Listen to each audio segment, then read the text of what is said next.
Welcome, viewers. You are watching Avision Media Broadcast, where we take you back to the golden era of hip hop. And you can also catch us on Thursday nights from 6 o'clock p.m. to 6:30 p.m.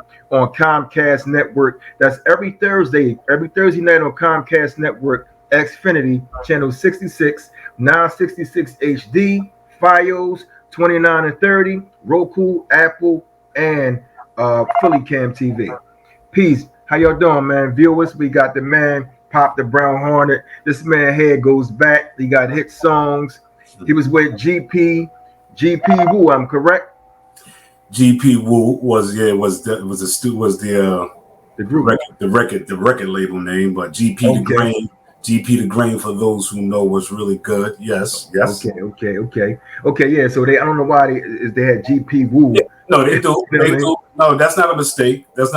But when we get into the story, we'll elaborate on things. But yes, I just want to say thank you, Pop the Brown Hornet from out of Stapleton, Staten Island, at 10304. Bumble Fire! There we go. For having me on your show, in 2023. The Brown Hornet is still active and still live and still dropping hits. There we go, man. I'm glad I got you on because you definitely have a story and you have a background where people wants to know some things. You know what I mean? So first, we're gonna let you tell the viewers, where are you originally from? Huh? I'm originally from Staten Island, born and raised. I'm from Stapleton, Staten Island. Okay, Stapleton. All right, okay. And can you take me back, man, to how it started with you and Wu-Tang? Well, Wu-Tang was a movement. So if I take you back, there was a movement that started in Stapleton. We were young cats, young brothers, and when we didn't, we weren't really recognized as far as Staten Island, as far as hip hop was concerned. We was rocking and rolling with the Force MDs all day long. That's baby making music. You know what I mean? Right. So that's right. We was definitely rocking. But as far as having a real voice in hip hop, none of us, no projects, nobody from Staten Island was really grabbing that claim to fame. So behind the scenes, and when hip hop was rocking and Ralph McDaniels was doing and Yo MT Rap, all of that was going. Yeah. Brothers was back on Staten Island, like, yo, I'm gonna be that one. I'm cracking through. You know what I mean? Everybody's blessing their pen. You going Park Villa, the Wave, the Cave, Consequences. Those was the spots to rock the mic back then. You get on the and you spit your 1-2. So and then there was always competition. A lot of individuals was solo artists. It wasn't back in the mid 80s, back when I was going up R&S's house, and R&S is like one of the godfathers of the Staten Island sound. So a lot of his house was like a revolving door. He would have all kinds of talent or all kinds of people coming in. He would squeeze your talent out of you if he felt like you had spit that. Your voice sound good. So he was like the project safe haven. So that's where the UMCs come from. That's where the Shaheem the Rugged Child produced by R&S. When you talk about King Just. I was going to say King Just. That's produced by R&S. R&S, When you talk about myself or Black on Black Crime, it got to stop. R&S produced that as well. So, and he's touched numerous other artists that's out there in the universe. So he really crafted that Staten Island sound. So when the Wu, like I said, during that time of us being teenagers, the Wu slang, the movement, we was taking the karate flicks and we was in the building and maybe a hip hop song would come on and we play fighting with each other, but to the beat. That's right. You know what I mean? So it just be moving to the beat. So whoever came on, Big Daddy, here I am. Moving in Chinese, like we be doing the woo. You know what I mean? You're doing your thing. And so, and then it was like, we was young, we was mixing our liquors together, so we concocted the Woo juice. If you was from Stapleton, you knew what the Woo juice was. So the Woo, when it first started as a movement, it wasn't really popular. You know what I mean? It was like, don't do they bugging out Stapleton. Everybody wasn't with that Woo. And that's just the God's honest truth. But the movement, RZA wound up, RZA lived on top of the hill, Stapleton, Park Hill, borderline, both 10304, but most of the guards was up in Park Hill. So him being the Prince Rakeem and all of that. That's right. Built up in the hill with, the rest of the guards, the Shalas, the Shaquans, and all the rest of them. The guards was up in the hill. Stapleton, we was more rah-rah. We was a fighting, get at them type, but we was creative. Stapleton is the temple. Right. Stapleton is the temple as far as creativity and all those things was created from out of Stapleton, that 10304. So with that being said, RZA wound up coming really down to Stapleton, getting more infused with the Wu-Tang movement. The guard is, RZA's a little bit older than us. You know what I mean? So he was already in the industry with Tommy Boy with "Oh We Love You, Rakeem." You feel me? Yeah. Right. So when he came back and Tommy Boy didn't really bite the bait, they went down with Tretch, you down with OPP. Rakeem came back. But on that single, it was an A side and it was a B side. It was a B side. So it was "Oh We Love You, Rakeem," and what was on the other side? I want to say After the Laughter. I'm not really quite sure, but the A side was the DMD side, and the B side was the Wu-Tang side. So everybody wasn't really aboard with the Wu-Tang. The DMD was for Park Hill. That was for Dick 'em Down. And then Stapleton, we was Wu-Tang. We was, like I said, we was on some different stuff. The rest of the dudes had to buy into it. You feel me? Like the Park Hill dudes had to buy. RZA had to listen. Like, get off the block. Give me a year out of your life, and if I change your life, the rest is history. You know what I mean? But the Wu-Tang got infused with the Wu-Tang movement from Stapleton. Did he take it and make it work? Yes. Did the Clan and all those brothers take it and mesh together? And they also did that with a movement in the beginning that was behind them. They had a borough. They had a borough that was pushing them, because once I started this conversation, I said there was a time when we didn't have a voice. That's right. So the Wu-Tang movement at that particular time became our voice in our movement. And let me not forget about the UMCs, who were the first rap act. UMCs were more like the first rap act that came out of Staten Island, but they was universal MCs. They were artistic. They were for the club. They were the backpacks, and the Wu-Tang Clan more or less gave you a street feel. It gave you the street feel with Protect Your Neck, but it's a man-made alliance out of the Wu-Tang movement, because even when you look at the Wu-Tang Clan itself, a lot of members aren't from and raised and born in Staten Island. Yeah, I heard that story. So a lot of them are. So I was really infused with the Wu-Tang early, before the Clan was really put together. So to answer your question, in the beginnings, that's why I said it's like GP the Grain, because we was there in the beginning. Y'all was there in the beginning of when they was, trying to put something together. Y'all was right there. That's dope, man. That's dope. And also, I don't know if you're related. Are you related to anyone from the Wu? Like, is Ghost your family? No, Ghost isn't my family, though our families are very close. Like Staten Island, Staten Island, when you take it from, the 60s and the 70s and stuff like that, it's a more family-orientated borough. So a lot of the families would know each other's families. You know what I mean? So his mother, rest in peace, Miss Diane, she was very, very close friends with my Aunt B. They were like very close buddies. So they would be at barbecues and stuff like that. We'd be 6, 7, 8 years old, and you know what I mean, on Targy Street. Then there's the Ghostface throwing potatoes at the cars.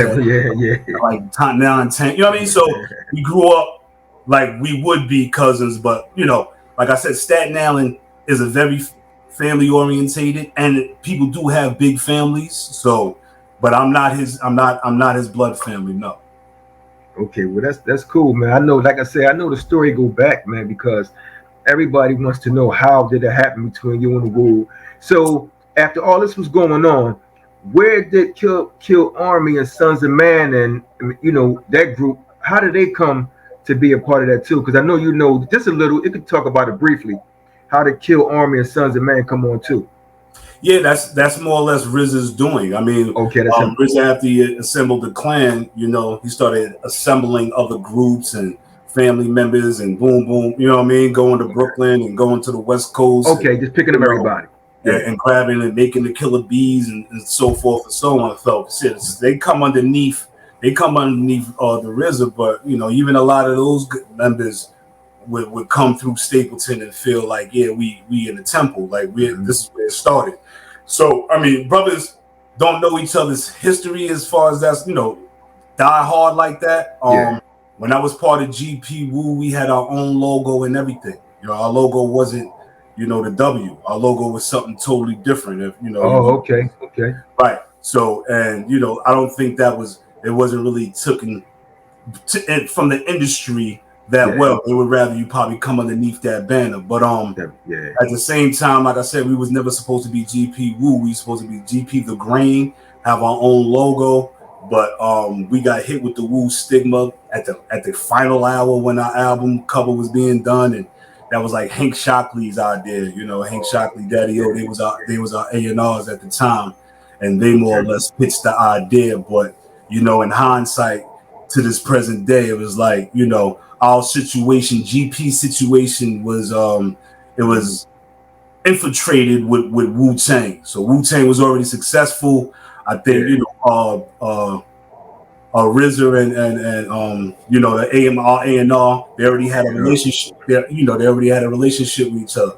They had the Mary J and Meth, All I Need was some sexual songs. So it was just like, I think, you know, us being a little bit more reluctant, not wanting to feed into getting production from RZA. I think we felt like we could produce our own stuff, get the beats from R&S. We could have got some Phantom of the Beat beats. You know, we could have worked with ourselves. And I think that was denied us. You know what I mean? We wanted to really stand out on our own, and that was denied to us. So that's why there weren't any further albums when it came to the group GP Woo, because, you know, Hank Stockley was more concerned about us riding the tail of the Wu-Tang. Wu-Tang Clan, okay. We actually wanted to be our own entity and voice in hip hop and be known as GP The Grain. Like, that's, you know, win, lose, or draw, we'll take it like that. But you know, we were denied that chance. So because you just got on something that I wanted to talk about, I wanted to touch on. Now, I know your group, at 19, I want to say 98. The last album was Go Against the Grain, am I correct? Right, Don't Go Against the Grain. Don't Go Against the Grain. Who was the producers on that album? That's one. And why was that? Well, I think you explained why it was the last album, because of Hank Shockley and this and that. But yeah, who was the producers on that album, Don't Go Against the Grain? Yeah, the producers on that album, four of the tracks were done by R&S. Yeah. And then the rest of the tracks were really done by Low Recka, the one of the members, or whatever the case may be. And a lot of the other members, June Luva, Rubbabandz, they would go into the studio. They would be like, nah, that's dope, boom, boom, boom. So us coming under the tutelage of R&S, because R&S and Down Low are cousins. So they would always be up, you know, R&S's house and learn how to use the equipment, learn how to make beats. So we, like I said, we was a homegrown, we homegrown. We all from out of Stapleton, Staten Island. Like June Luva, Rubbabandz, myself, Down Low, we're all from out of Stapleton, Staten Island. Not like we were put together from all over the place and then no. So we felt like we were definitely had the support of the home team. You know, can never forget Shaheem the Rugged Child, because he was born. He was born. He was a little dude that was born right into the movement. He was born into the GP movement as well as the Wu-Tang movement. Both of those came from Staten Island. So that's why he embraced both movements with no problem, because him as a kid, and you know, him doing his albums, he's around GP, and then Wu-Tang, you know, they were very influential and boisterous with him as well, as helping him develop to a young phenom. Okay, you mentioned a few producers, but I didn't hear you mention the RZA. Was there any reason why the RZA didn't produce tracks on the album? Well, just at that particular point in time, you know, I think RZA made it. You know, he was coming up with as a force, like he really wanted to touch everything, and if he didn't touch it, he didn't co-sign it, you know, then he would kind of like shun it. but we was, don't go against the grain was exactly that. Like, yo, we ain't gotta come to you for no beats, G. Like, Okay. you came to you moving with a movement that originated from where we from. You should be embracing us with open arms, B. Like, as soon as you said GB Woo, you should be like, yeah. Even though because you catch more bees with honey than vinegar. So even if somebody a little, because at the same time, like, yo, brothers were able to stand out, like I said, on their own. R&S, I just told you, was the forefather of this. So when my solo album came, I did a solo album right after GP. It was called The Underground Emperor. R&S did the bulk of that. Yeah, that's a classic album. RZA didn't do no beats on that. So, like I said, it was always about us standing out on our own. We ain't riding nobody's coattail. It's like does No Limit go to the Cash Money for beats? No, No Limit don't go to Cash Money for beats. So why does GP got to go to the RZA for beats? RZA. Yeah, see, because I feel as though because everybody was affiliated, and everybody's not. See, that word is kicked around so loosely, and I mean, nah. Yeah. I'm not affiliated with any. I'm not. I don't even know what like affiliate. Nah, because then I got to take on everything you've done and this, that, and the third, and nah. I've reaped no benefits. And I never will in my lifetime trying to say I'm an affiliate of anyone. Okay. I'm not affiliate of anyone. I'm Pop the Brown Hornet. You know what I mean? That's right. And the world has to stop having, trying to stick that stigma on every artist that comes out of Staten Island. This is Staten Island. Like, stop is overblown already right now. It's 20 years later down from the success that they've had. Stop looking at Staten Island as just one entity, because it's not. It's a gang of talent out here. It's a gang of talent. And a lot of these individuals stand on their own. They're not down with that movement. There are a lot of MCs that are, don't get it twisted, and they're down with the movement, and they're down with that regime and things of that nature. But Staten Island is widespread. There's MCs from all over this place that haven't been heard, and they're not all down with with that regime. There you go, man. And you just talked about, you put out, which is a banger, the Underground Imperial, right? The Underground Emperor. The Underground Emperor. The Underground Emperor. Now, here's the thing. Did you reach out to any of the GP family, the GP Woo family, to get on that album, or did you just take that to the head, like the whole album? I think, well, when you listen to the album, you'll hear you'll hear the GP Grain members in there. Rubbabandz. Follow me up. Follow me up. That's with Down Low Recka. The Follow Me Up remix, mixed by produced by Molly Mall. There's the remix that's with Rubbabandz on it. You know what I mean? So they GP. The only one I don't think at that time that was on it probably was June Luva, the album. I didn't really want to have two. I did, and then when you listen to my Underground Emperor album with R&S, like I said, there were talent that would come through.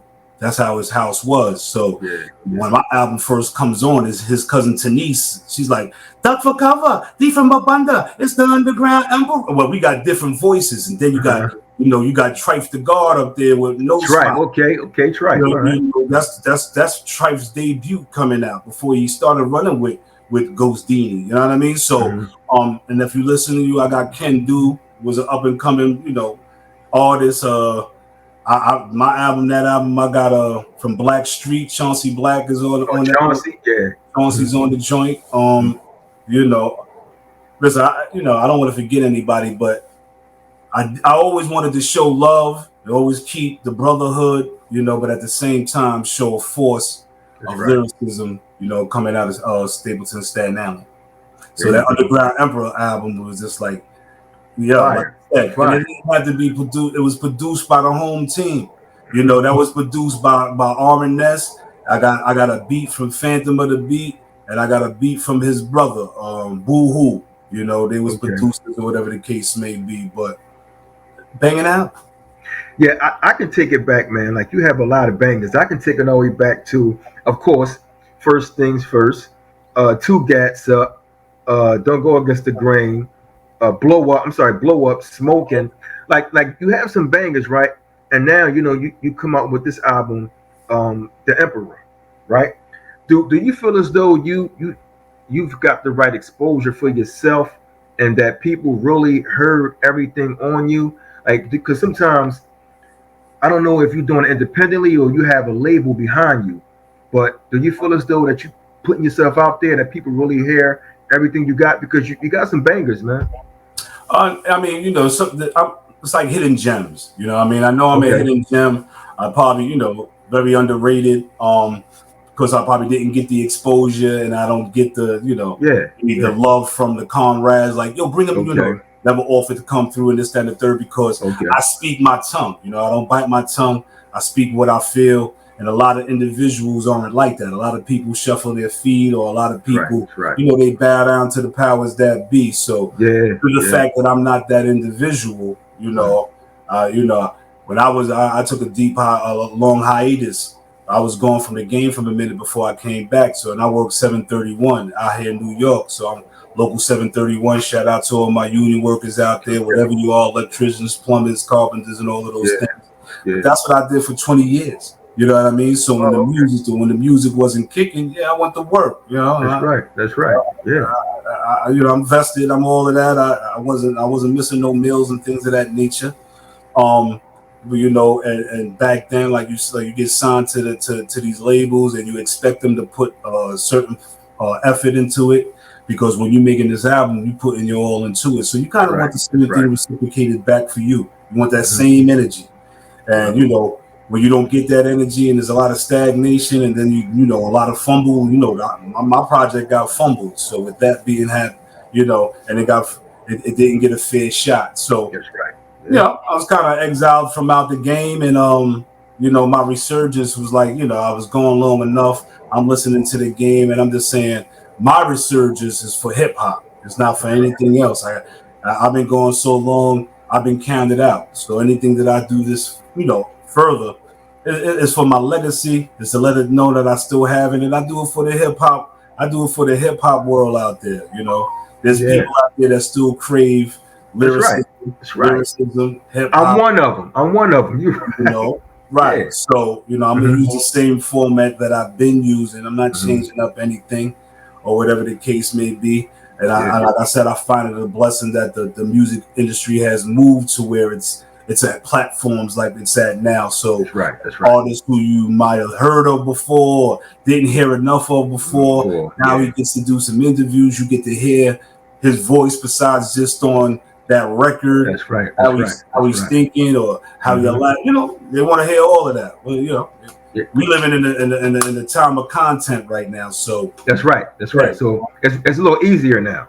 You know what I mean? Before they used to try to block you from the camera, or they'd have to set you up with the interview, the label, and that's if they had your best interests at heart. Now we have Avision Media Broadcast, where now people are eager to hear stories.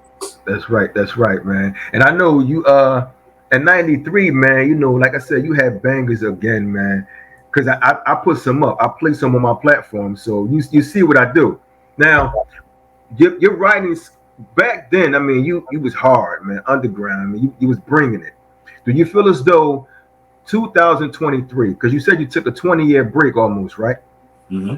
Do you feel as though your writing skills and your lyrics has been upgraded and leveled to a whole new type of vibe? From then until now, do you feel as though things just leveled up? It's you're at ease now. As you mature, you at ease with a lot of things. When you're young, you think and and knowledge is still infinite as you get older, but you just become more versatile. I've become more versatile as an artist, to where, like you said, back then it was hard. You was coming off the block. I had to be harder than the next dude.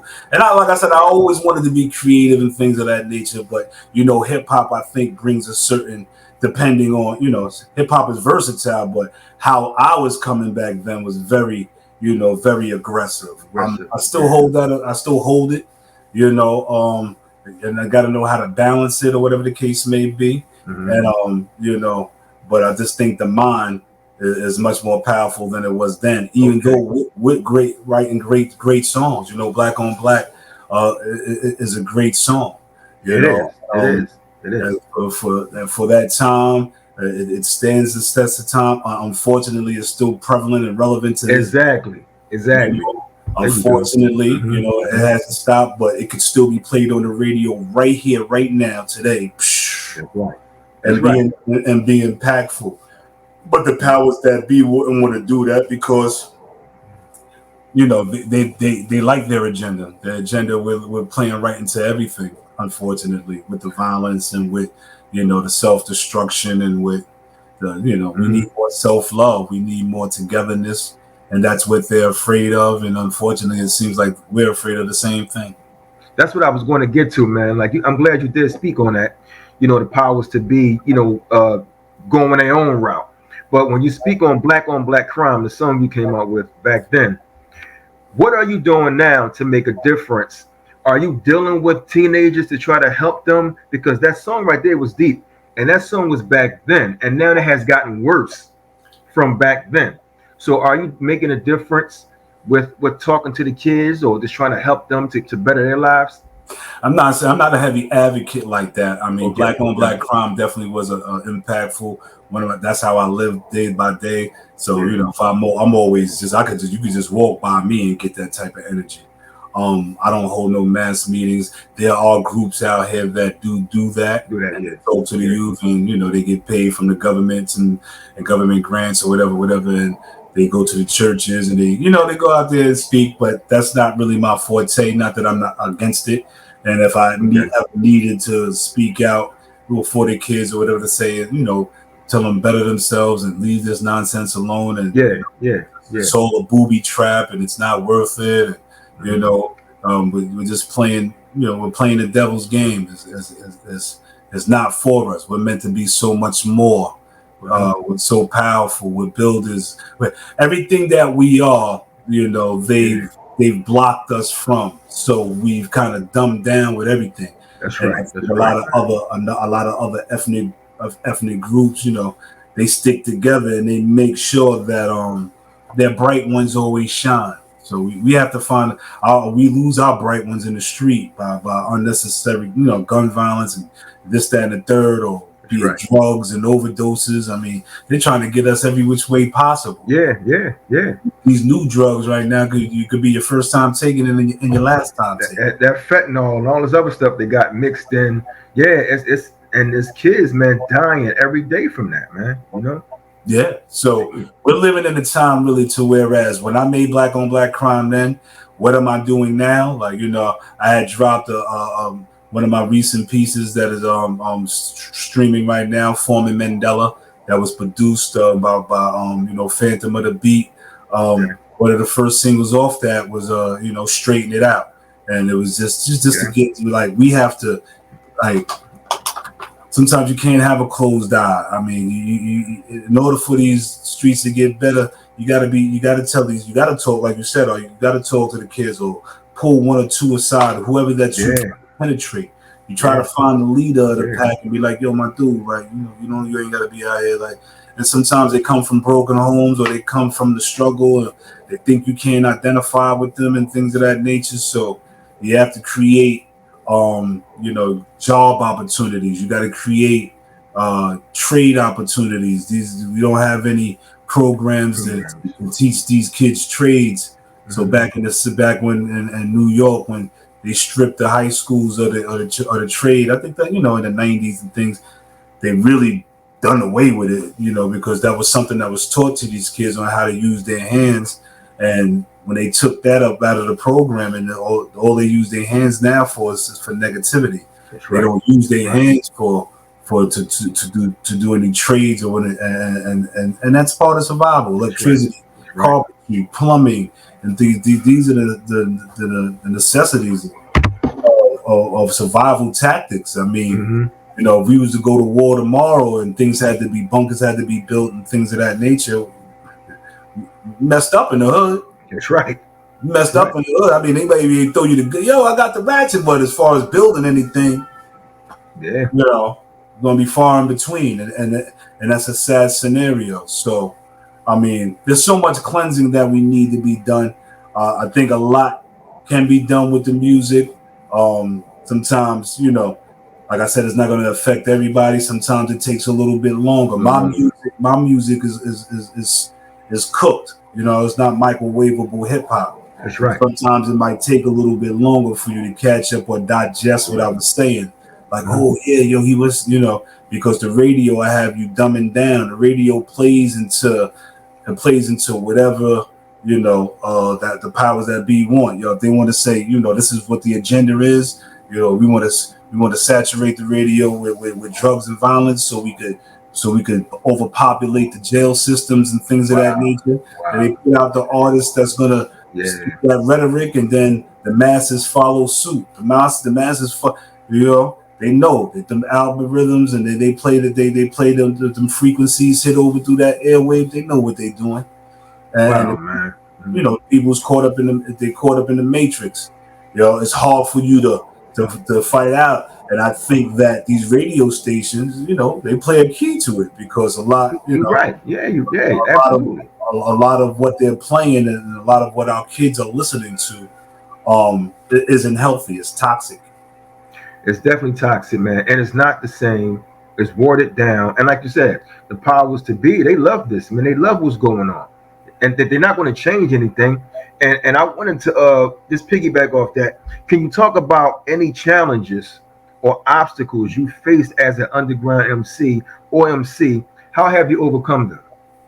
Well, you know, like I said, I just make myself happy. You know, I'm not in this game to try to, like, you know, if I get, like I said, getting recognized from you, my brother, you know, and things I have its domino effect. You know, I go out there and I do shows and I just get into a lane. I know I'm an MC. I put on a good show, so I'm gonna get in where I fit in. I'm gonna make it happen, and then, you know, I'll be able to make a difference and a change when them people come out there and they see me and they see the love and the energy that I have for hip hop.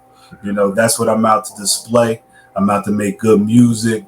I'm not really caught up in the rhetoric of, you know, having beef or when, you know, everybody's doing their own thing. So I would like to be able to do mine, you know, and that's how I approach the game. And if something happens to catch fire and stick to the wall while I'm having fun doing this music, then so be it, you know, because like I said, I'm talking to the hip hop gods right now. That's the universe is the only thing that I need to be in tune with. Everything else is, you know, is second. Wow, that's well said too. Who are some of your biggest influences, man, like in the industry? Yeah, well, you know, growing up as a youngster, we was growing up in the 80s, so before hip hop really took off, from the Marvin Gayes and the Michael Jacksons and Diana Summers, Diana Rosses. I'm very, rounded when it comes to the music, but those were, I think, well, I remember reading, getting the album and opening up the album cover and reading the lyrics and things of that nature. And I always, so they was the first. So, but when hip hop really came along, the Run DMCs of the world, I think Run DMC was the, because Curtis Blow and all the rest of them, don't get it twisted. Yeah, we all were hit up, and I think I grabbed my pen early, right along with everything else. But the Sucker MCs came out, and it was like ooh, and then when KRS came out, it was like ooh, and the rock hymns. So those are the early hip hop influences. But just music in general was definitely like I said, the classic R&Bs and things of that nature. We from the hood. That's deep, man. And when I hear you talk, man, especially listen to your music, sometimes we all think that we know a person just by the music they put out over the years. Like you'll have a good MC that you really love, so you buy all his albums, you buy this, and now you think you know him. You know what I mean? You think you know him personally, but what is something that people will be surprised to know about you? Well, yeah, probably. I can explain it to you. Probably be surprised I'm more of an R&B dude than a really, Than a hip hop. When I make hip hop, right, I get into, a zone, really my own zone. Mm-hmm. Of course, I listen to the spectrum of the music world and things of that nature. But once I'm doing my thing, I kind of just tone out. You know what I mean? So not to stray off the question, but I tune out. I get into my own world. I do my own thing. Okay. What was the question again? Yeah, it just like what is something that people would be surprised to know? Yeah, so I'm more like I said, I'm more of R&B. I'm more of an R&B. Like I like, and R&B's gone, but and I like I said, the old stuff, the classics too. It's not really this days of R&B, even though the Chris Browns of the world and all of these people is cool and things of that nature. But the classics, I like. I can sit back and listen to the crowd. I ride out and just be having the classic song, followed by the classic hip hop, of course. The golden era or whatever the case. Yeah. I'm a hip hop, I'm R&B guy. Okay, yeah, that's surprising. I mean, I love R&B too. I do. So it's like I know I'm universal. I can listen to everything. You know what I mean? I'm universal with it, so versatile basically. Out of all the projects you made, I mean that you put out, which project have you been like is your favorite so far? Which project have been your favorite so far? Do you still listen to it? Go back and listen to anything? Yeah, I always listen to all of this stuff. I'm a fan of all of it because there's just different stages of my life when I was making music and putting it out. And like I tell people sometimes, I'm just a puppet. The higher power is my ventriloquist. I spit what he want me to spit at that particular moment in time. So I treat them all like I can't love anything more than the other because they're all in different time frames of my life. So I'm just happy to still be able here to do it, put words together, make sense, you know what I mean, and be able to make a person's head nod and things of that nature. But I love them all the same. They're all different. Wow, that's like I throw on old joints. Let's go to lap. Can you woo woo woo or whatever it is? That's some of the old stuff. I'll put it on and I'm right into it like I wrote it yesterday. Like, yo, you know what I mean? Like, and then I'll play some stuff up to date because sometimes, I got fans that's around the world. They chime in and they would love to see me all over the place. So if I ever did shows out there, I would have to come out like, could you woo? Is it just the front? GP the brains here to give GP the brains here to give you what you want, baby boy. Bow down. Listen to the sound of the dirty hip hop up from deep underground. The day come for me to shine like the sun. The Brown Hornet, welcome by the Warriors drum. Who wants some? I'll give it to you right now. Let's get rugged wild. Watch me beat your ass like a stepchild. See, I gotta love them. I gotta love them all because they all different. They all hit a different. They all hit a different spot. So you just said you got a lot of different types of music. How do you describe your style? If you can use one word, how do you describe your music style or your style? Yeah, just diverse. Diverse, okay. Yeah, I don't want to have a style. I just want to be diverse. I want to be just lyrically nice and be able to, play with it. Okay. I would definitely always want to keep it traditional boom bap for the most part, But even there's R&Bs, there's singers out there, and it's soften up. But you got to be who you are on that track. I'm gonna bring hip hop to that track. So, but I just want to be diverse. I don't want you to say, yeah, yo, I'm just one sided. Like, well, pop's coming on, yes, it's gonna be, oh yeah, it's gonna be funky. It's gonna be. Nah, I want to be like, oh shit, let me hear it because I wonder what he's doing now, what he's singing now, how he's coming now. You know what I mean? That's right. If I can make a joint like Slick Rick and I can make a joint like Tribe Called Quest and come around, make a joint like Big Daddy, make a joint like KRS. I'd rather have, see that when we were young, that's what the artists did. When you listen to Michael Jackson, you listen to Prince, you listen to these artists, it wasn't like you was listening to one song. Every song was a variety. You know what I mean? So when looking out into the nighttime, that's right. That was totally different than the life off the wall. That's right. These are different feelings, my brother. Yeah. When I make an album, I want to have different feelings. I want to have something that might, whatever. Then I have a little something for thought. I have something to spit for the females. I have something that, be creative or lyrically tactical. It has to be diverse. So that's when you think of Brown Hornet, just think of diversity. Wow. So diverse is where's it at? It is. You know what I mean? So that's well said also, man. And I know you've been all over the world. As far as like with Woo, with your group. Um, what's been what's been your favorite moment of your career so far that you can think of? Uh, Being out there, just getting in front of, and I haven't been all over the world. I never went on tour with the Woo, but I have been places. We have rock shows and Okay. things of that nature. Okay.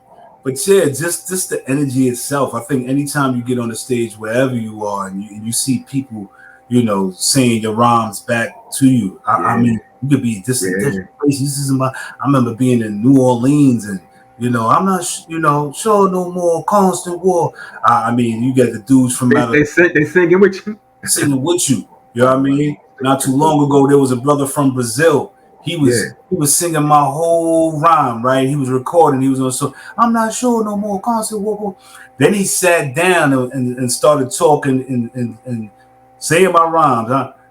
Constant war, what's And a going on? different. He started going in Spanish to teach the people like this Wow. is what Wow. he's saying. Wow. He was Wow. going back and forth like and then he was saying this is one of his most favorite hip hop songs and things of that nature. So I mean, there's so many highlights because you don't really know who you who you touch on in this world or on this That's right. planet. That's right. So for somebody to say that's out of all the hip hop songs that you have on the planet, you make songs for a reason, and sometimes you make songs for parties, and then sometimes you make songs to hit the soul. So, and Yeah. if I Yeah. penetrate the soul and I hit this, you know what I mean? That's a total difference than rocking a party for me anyway. Us being spiritual and knowing that we all suffer, it's a global attack on us Moors. That's right. You know what I mean? On us, and that's around. When you follow the slave trade and the beginnings of the Portuguese. A lot of the slaves were going to Brazil. So those three that got Brazil name and they Spanish, but those are Africans as well. They African descent. So when you got brothers saying black on black crime and all of that, it's like I'm touching the people abroad, That's right. and that to me is very powerful. So just by being a kid from Stapleton and being able to write a song, and it's known. And all people from Germany, people from Iceland, people always call me, Oh yeah. your album meant a lot to me, and it's only that alone. I mean, It's a great thing. it's a great feeling, man. Wow, man. Wow. And I know I'm not sure if you do like it, but how do you feel about the music today? Yeah, I mean, there's always something that stands out that's rare and is artistic or whatever the case may be. But as far as what the agenda is trying to push, and I don't like none of that gender music. I don't like whatever they're pushing or whatever they're trying to promote. The little Nas X's and the tutu bags Yeah, yeah. I don't like none of that. I'm not going to even lie to you. I'm not with it. I'm not for it. That's not hip hop to me. That's right. I'm not really, like I said, I made a song called Black on Black Crime. You got to stop. So usually, if you're rhyming about spinning the block and shooting somebody and all of that right there, that's not nothing that I want a part of and nothing that I want to promote. I mean, I Right. know a lot of people promote that type of music. They make money off it. So be it. Hmm. I gather, y'all can have that. I'm on a whole different timing. So, I mean, for as far as the artistic music that's out, I'm all for it. If you're respecting the craft and you respecting the lyricism and the creativity of hip hop, I'm Hmm. gonna hear you. I'm gonna hear you out, and you're gonna stand out, and that's what it's about. Not always trying to Right. fit in with what's going on right now, and that's what a lot of people do. We come up from such broken homes and things of Yeah. that people just say, "Yo, I want to get paid here right now. I don't care about none of that. What do I got to do to get paid right now? Oh, rap about this shit right here. That's what I'm gonna do." And they That's do it, right. That's right. and a whole bunch of nonsense comes with it. I mean, and then you sell yourself short instead. But a lot of people don't know how to stick to their guns. This is Yeah. in order to stick to your guns and things of that, you got to go through a lot. And a lot of people, this generation isn't willing to go through a lot. They want it here and they want it now. They're microwavable generation. They're not Right. waiting That's for right. nothing. That's right. They're not waiting for nothing to That's come right. out the oven. You know what I mean? These dudes, nothing's coming out the oven. They throw it in a little pop, throw it in the microwave, and boom, boom, bing, bing, bing, and I got me a little. That's what it is. So, and Wow. that's the music that we're getting. Yeah, it's kind of hard for me to even adapt my ears to that. I can't really listen to it. Now my son, he's 15. I got 122. they kind of love it. They like the music, but I'm old school, so Well, you gotta remember we were young at one particular point in time, but yeah, yeah. even when we were young, we had the rock hymns of the world. We had people When dropping I was young, I had Public Enemy and all of them. Yeah, Public Enemy. You had yeah. all these, you had some strong, diverse individuals, X Clan, all kinds of stuff. That's right. You That's had the right. native tongue movement. That's right. Yeah. So This it's different. today's time has nothing on what we did, because even at the same time, like you had your NWAs coming out, and you had your Ghetto Boys coming out, and but you had so many other things to choose from. This today's time is one sided. I just want to dumb you down, and we got to play it on heavy rotation. You don't get to really hear, the uplifting, positive. They don't want that to happen. They ever since the '90s they went and destroyed hip hop. You know what I mean? And they saturated with the gangsterisms and all of that. Like I said, they wanted to flood the jail systems and all of that. Never really been the same.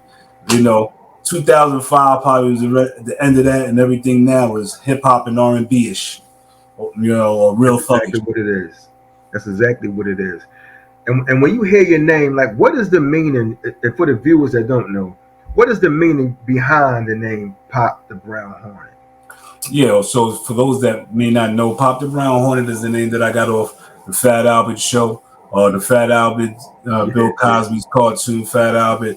They would watch a cartoon within the cartoon. The cartoon they wanted to go watch was the Brown Hornet. So they would watch the Brown Hornet show. So sometimes when Fat Albert and the gang, whatever dilemma they was going through, sometimes they would rush to go see the TV. And that Brown Hornet, he would kind of give them the answer to their dilemma. You know what I mean? So me, Pop the Brown Hornet, as an MC, I want to give it, I want to be a message carrier. There's going to be times when I'm going to write and I'm going to make sense. I'm going to rhyme about topics. I'm going to rhyme about situations and current events. So there's always going to be a part of me as an MC that wants to make sure that I have substance and creativity, and make sure I'm a message carrier. Like I said, there's all aspects of hip hop, and I do like to venture in all kinds. I know how to do part. I know how to do X, Y. I know how to tell stories. Like I said, the Brown Hornet is the message, the MC, to keep the consciousness. Wow, and you've been rapping, you've been MC, and you've been rhyming since over 20 years. We pushing what? When you say 30? 30 years, yeah, 30 years, 30 years, yeah. 30 years. How do you stay motivated and inspired to continue to make music? But so funny. I mean, sometimes you could read, sometimes you watch current events, sometimes you just see what's going on around you, and you want to put it in song format. A lot of people don't have a talent to do that. I mean, I think that's a talent. Sometimes you can sit down and, like I said, you can see somebody's going through something, and sometimes they just want you to sit down and you want to write upon it. It could be yourself, it could be somebody else, it could be a combination of things. I mean, we at war right now. I mean, you see this, that, and the third, or at least that's what they'll promote. I mean, we're about to go into a digital age of currency. There's about to be a big reset. So there's a whole bunch of stuff to really write about when you're looking at current events. Like, what are we as a people going to do? Are we sticking together? Are we, and people don't rhyme about that. It has to be some kind of grown-up rap going on, grown-up MCing going on. So I think that I'm here to fill a void. So as long as I feel like there's a void to be filled, and I feel like I have a purpose as an MC to make music. Wow, that's dope. That's dope, man. And can you let the viewers know what are you doing now? As far as right now, I'm still making music. Like I said, I have an album streaming, Foreman Mandela. I have a recent single that I just dropped that's getting notoriety all over the place called Shooting My Shot. So, call up your radio station and request that by Pop the Brown Hornet, Shooting My Shot. Add me to your playlist. I'm also have a clothing line I'm wearing it now. This is one of my hats. This is one of my hoods.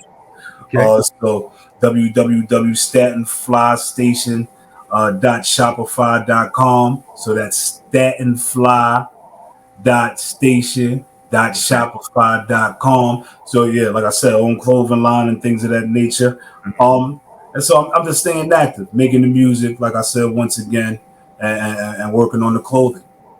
Wow, so that's decent, man. Keep going, man, because we need more of that. We need more black designers, man. We need something that we can rock. You know what I mean? So that's what we need, man. And what's important to me is speaking to the generation that's coming up. And what advice will you give any aspiring rapper that want to get into this game? Yeah, just stay believing in yourself. Always believe in yourself. You're gonna have a lot of self-doubt, you're gonna have a lot of obstacles, you're gonna have a lot of this, lot of that, So but once you tell yourself you can't, then you can't. So always believe in yourself, always tell yourself that you can, always keep yourself in this hip hop thing. So you always got to keep that edge, keep that and keep it. If you got to go out there and get a job and go work and things of that nature to follow your dream, don't be afraid to do that. You don't have to follow the in crowd. You ain't got to pick up no drugs. You ain't got to pick up a gun. You ain't got to, sometimes young artists, young people, they think, oh, it got to happen right now. Don't think it just happens to happen right now. You'll fall back and the higher power will bring it to you as long as you follow the righteous steps. Sometimes somebody life is a marathon. So just because you see somebody cross the finish line first doesn't mean you lost. It just means that you got to keep on going. Don't stop. You got to keep going. That's the purpose. Don't give up. That's right. Pop viewers, we have Pop the Brown Hornet. This man, listen to his music. He gave y'all the YouTube, social media, so they can contact. For the social media, you can follow me on Instagram, Pop the Brown Hornet _10304. That's Pop the Brown Hornet _10304. You can follow me on TikTok under Pop the Brown Hornet. You can follow me on Facebook, Pop the Brown Hornet. My album Foreman Mandela streaming now. My latest single Shooting My Shot streaming right now. So add me to your playlist. Call up the radio, request me if you like that real hip hop. It's a love story. So yeah, I'm here. That's right. For all my real hip hop fans, he gave you the information to go contact, listen to his music, contact him. This is real hip hop. We're going back to the golden era. We just gave y'all history with Pop the Brown Hornet. I thank you, man, and it was a pleasure. You came on to the show, and you blessed it, and I thank you so much for that, brother. I do. And vice versa, I appreciate you a ton. To be able to elaborate and to have people out there to still recognize that real hip hop and what somebody brought to the game is greatly appreciated, my brother. Oh, fire!